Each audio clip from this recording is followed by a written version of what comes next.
الله أكبر ولله الحمد.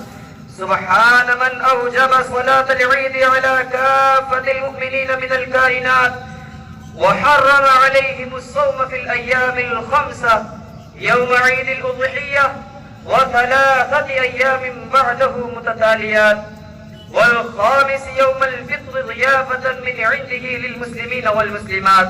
الله أكبر الله أكبر، لا إله إلا الله والله أكبر، الله أكبر ولله الحمد. سبحان من سبحت له السماوات السبع والأرضون السبع والأرش العظيم والكعبة الحسناء والركن والحطيم والزمزم ومقام إبراهيم تعالى الله ذو الجلال والإكرام، وتبارك الله الملك القدوس السلام ذو العظمة والقدرة والكبرياء جل وعلا ذو المجد والعز والآلاء. سبحان من تقدس ذاته عن التشبيه والتمثيل،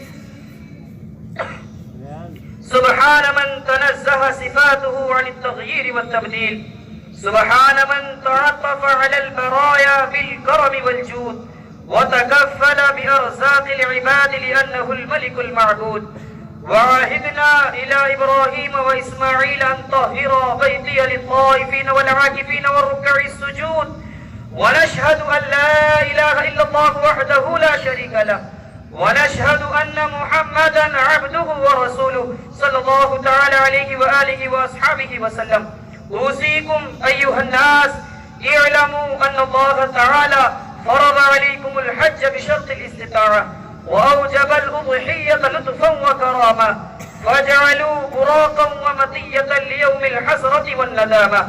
روي عن زيد بن أرقم رضي الله تعالى عنه قال: أصحاب رسول الله صلى الله عليه وسلم: ما هذه الأضاحي يا رسول الله صلى الله عليه وسلم؟ قال: سنة أبيكم إبراهيم. قالوا: فما لنا فيها يا رسول الله صلى الله عليه وسلم؟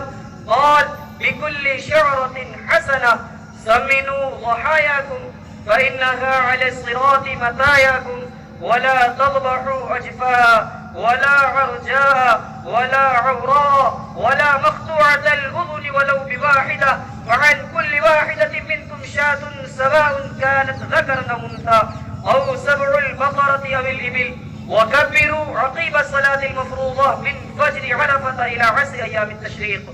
أعوذ بالله من الشيطان الرجيم. وإذ يرفع إبراهيم القواعد من البيت وإسماعيل ربنا تقبل منا إنك أنت السميع العليم. بارك الله لنا ولكم في القرآن العظيم، ونفعنا وإياكم بالآيات والذكر الحكيم. أستغفر الله لي ولكم أجمعين إنه هو الغفور الرحيم.